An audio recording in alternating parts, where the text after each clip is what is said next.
అందరికీ నమస్కారం. Welcome to our channel. కొన్నిసార్లు మనం ప్రవాహంలో కొట్టుకొని పోతూ ఉంటాము. అండ్ కొన్ని విషయాల్ని మనం గమనించినప్పుడు అవును గదా! నిజమే గదా! ఈ పాయింట్ అసలు మనము ఎక్కడా డిస్కస్ చేయలేదు. అలాగే మా పార్టీ వాళ్ళు కూడా ఈ విషయం పైన పెద్దగా ఫోకస్ పెట్టలేదు అని నాకు అనిపిస్తుంది. అటువంటి విషయాన్ని ప్రొఫెసర్ నాగేశ్వరరావు గారు ప్రస్తావించారు. తర్వాత నేను దాన్ని సోషల్ మీడియాలో చూశాను. చాలా చక్కగా మాట్లాడారండి.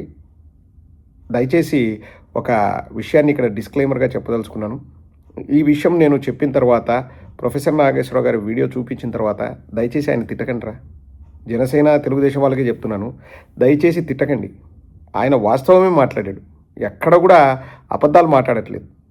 దయచేసి మళ్ళీ వచ్చేసి అమ్ముడు పోయావు, నువ్వు ఏది కండువా వేసుకున్నావు వైఎస్ఆర్ కాంగ్రెస్ పార్టీది అది ఇదని తిట్టకండి. మర్యాదగా కూడా మనం రాజకీయాలు చేయొచ్చు. తెలుగుదేశం వాళ్ళలాగా జనసేన వాళ్ళలాగా వ్యక్తిత్వ హననం చేస్తూ ఇంట్లో ఆడవాళ్ళను బజార్కి ఇరుస్తూ వాళ్ళని అమ్మనాభూతులు తిడుతూ ఇలా రాజకీయాలు చేయాల్సిన అవసరం లేదు. ఆయన మాట్లాడింది ఏదైనా తప్పైతే ఆ విషయం మీద మాట్లాడండి, కానీ ప్రతి మాట అక్షర సత్యం, ఆధారాలు కూడా ఉన్నాయి. చాలా చక్కగా చేశాడు ఒక సోదరుడు. 1 minute వీడియో ఒకసారి చూడండి. జగన్మోహన్ రెడ్డి ఒకటి వివిధ ప్రజా సమస్యల పైన మీకు మిర్చి రైతు, మామిడి రైతు, ఆక్వా రైతు, పొగాకు రైతు, ఇలా అనేక అంశాలపైన వెళ్తున్నారు.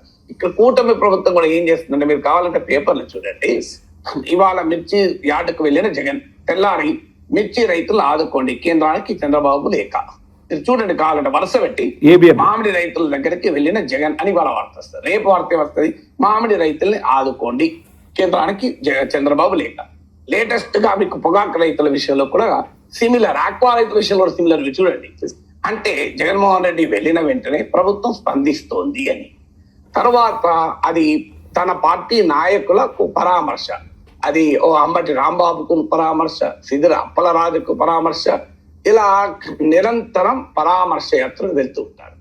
ఇది కాక ప్రభుత్వాన్ని ఇరకాటంలో పెట్టే మీకు సాయి కృష్ణాంశమే కావచ్చు, అది మత్స్యకారుల సమస్యల పైన, మత్స్యకారులు చనిపోతే వెళ్ళారు, తర్వాత డిఎస్సి పైన.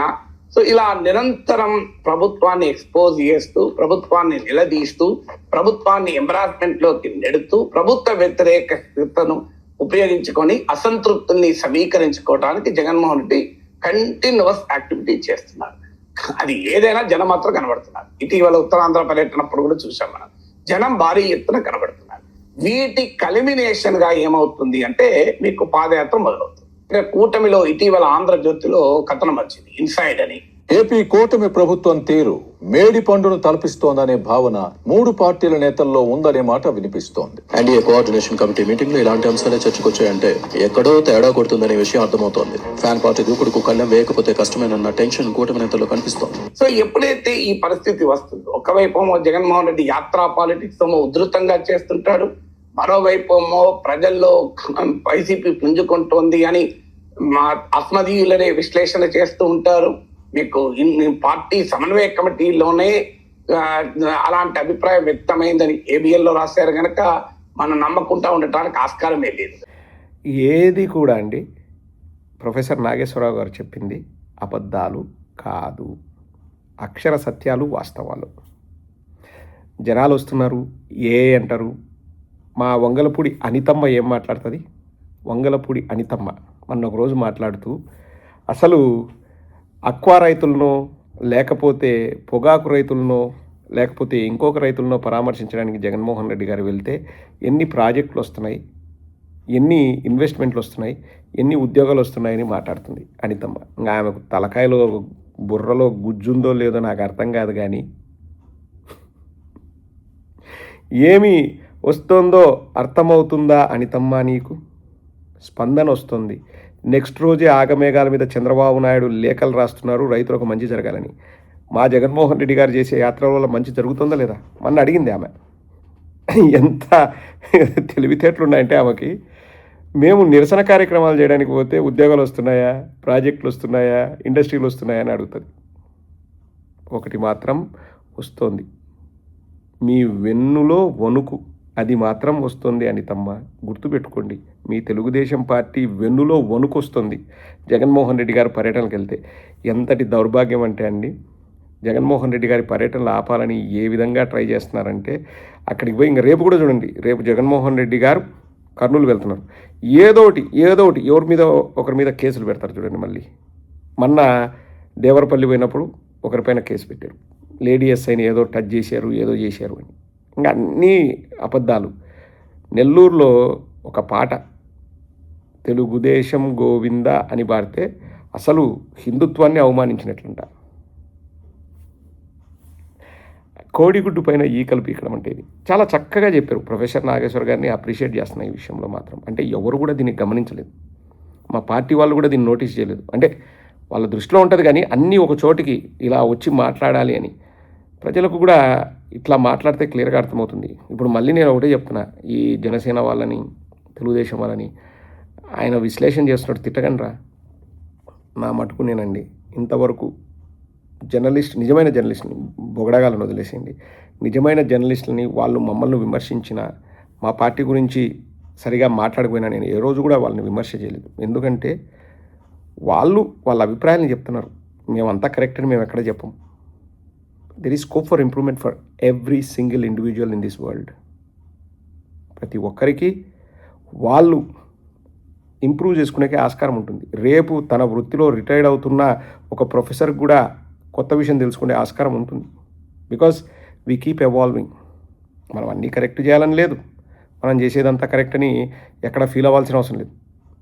బట్ ఎవరైనా తప్పుల్ని ఎత్తి చూపితే వాటిని కరెక్ట్ చేసుకుంటూ ముందుకు వెళ్తాం. కానీ తెలుగుదేశం జనసేన వాళ్ళు ఏం చేస్తారు, వాళ్ళపైన కేసులు పెడతారు, వాళ్ళ కోసం వేట మొదలు పెడతారు. ఎక్కడో వారణాసికి పోయినా అతన్ని లాక్కొని రావాలంటారు. ఇక్కడ స్టూడియోలో కూర్చొని టీడీపీ అధికార ప్రతినిధి లకారాలతో తిరుగుతానే చర్యలు ఉండవు, కేసులు ఉండవు, ఏముండవు. ఒకసారి మీరే గమనించండి. రాష్ట్ర ప్రజల్ని అడుగుతున్నా, మా వైఎస్ఆర్ కాంగ్రెస్ పార్టీ వాళ్ళని మీరు పొగడమని నేను అడగట్లే. మేము ఎలా విశ్లేషణ చేస్తాం, మేము ఎలా వివరాలు చెప్తాం, మేము ఎలా ప్రజలకు వాస్తవాలు చెప్తాం, అవతల వాళ్ళు ఎలా బిహేవ్ చేస్తున్నారు మీరే ఆలోచించండి.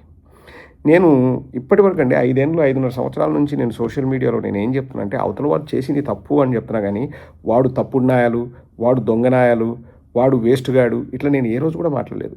ఇప్పుడు మీరు బాగా గమనించండి, నేను పచ్చ మీడియా గురించి మాట్లాడినా వారు ఏదైనా విశ్లేషణ చేస్తే ఆ విశ్లేషణ తప్పు అని నేను మాట్లాడతాను, అంతే తప్ప వాడు చెడ్డోడు, వాళ్ళ కుటుంబం చెడ్డది ఇట్లా నేను ఎప్పుడు మాట్లాడను. సీదిరి అప్పలరాజు కొడుకు యాక్సిడెంట్ చేస్తే అతనేం తప్పతాగా యాక్సిడెంట్ చేయలేదు, అది ప్యూర్ యాక్సిడెంట్.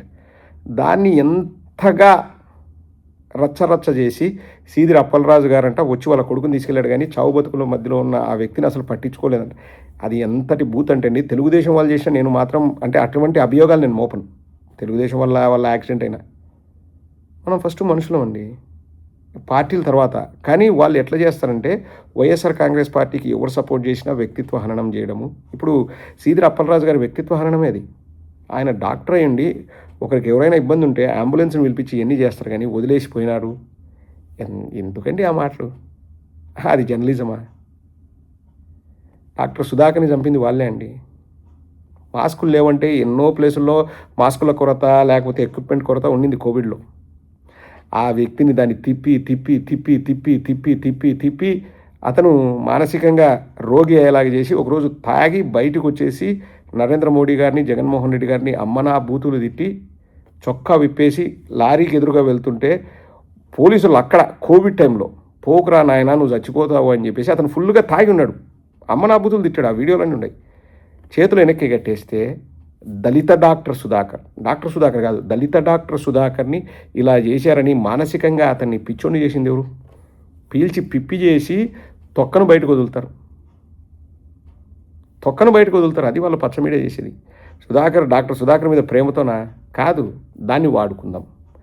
దళితులంతా జగన్మోహన్ రెడ్డి గారి వైపు ఉన్నారు, ఇప్పుడు మనం వాళ్ళని మన సైడ్ అట్రాక్ట్ చేసుకుందాం. దానికి ఎవరెవరిని వాడుకుంటాం? మళ్ళా మీడియాలో జడా శ్రవణ్ కుమార్ని, దళితుడు కాబట్టి అతన్ని ఎంకరేజ్ చేసి జగన్మోహన్ రెడ్డి గారిని తిట్టించడం. కొలిగిపూడి శ్రీనివాసరావు దళితుడు కాబట్టి అతనికి అవకాశం ఇచ్చి జగన్మోహన్ రెడ్డి గారిని తిట్టించడం. అలాగే బాలకోటయ్య అతను దళితుడు కాబట్టి జగన్మోహన్ రెడ్డి గారి పైన ఉసిగొల్పడం. అలాగే ఇంకొక సేనాని పెట్టుకున్నాడు కదా అతన్ని, ఇంకొక జడ్జి రామకృష్ణని, ఇంకొక ఆయన క్యాస్ట్ తెలియదు, కుండబద్దలు ఎవరో, ఇట్లా వీళ్ళందరినీ ఎందుకు రెచ్చగొట్టి గత 5 ఏళ్లలో వీళ్ళందరినీ ఎందుకు ఉసిగొల్పినారంటే మన సామాజిక వర్గం వల్ల మన తెలుగుదేశం వల్ల ఉంటే పెద్దగా ఉపయోగం ఉండదు, దళితుల్ని ముందు పెట్టి మనం గేమ్ ఆడదాం. ప్రతిరోజు చూడండి ప్యానల్లో ఒక దళితుడు ఉండేలాగే చూసుకునేవాళ్ళు. దానిలో ఇప్పుడు నేను చెప్పిన పేర్లలో ఎంతమంది ఇప్పుడు మంచి పొజిషన్ ఉన్నారు, ఎంతమంది సంతోషంగా ఉన్నారు, ఎంతమంది హ్యాపీగా ఉన్నారు? వాడుకున్నారు, వదిలేసినారు. రాజకీయాలు ప్రజల కోసం, ప్రజల అభ్యున్నతి కోసం, ప్రజల జీవన విధానాలు మెరుగుపడడం కోసం రాజకీయాలు చేస్తే బాగుంటుందండి. అలా కాకుండా వ్యక్తిత్వ హననం చేస్తాం, క్యారెక్టర్ అసాసినేషన్ చేస్తాం, కుటుంబ సభ్యుల్ని బజార్కి ఇస్తాం. ఇంకా వైఎస్ఆర్ కాంగ్రెస్ పార్టీకి ఎవరు సపోర్ట్ చేసినా వాళ్ళని చెడ్డవాళ్ళని చేస్తాం, వాళ్ళ మాన ప్రాణాలతో ఆడుకుంటాం.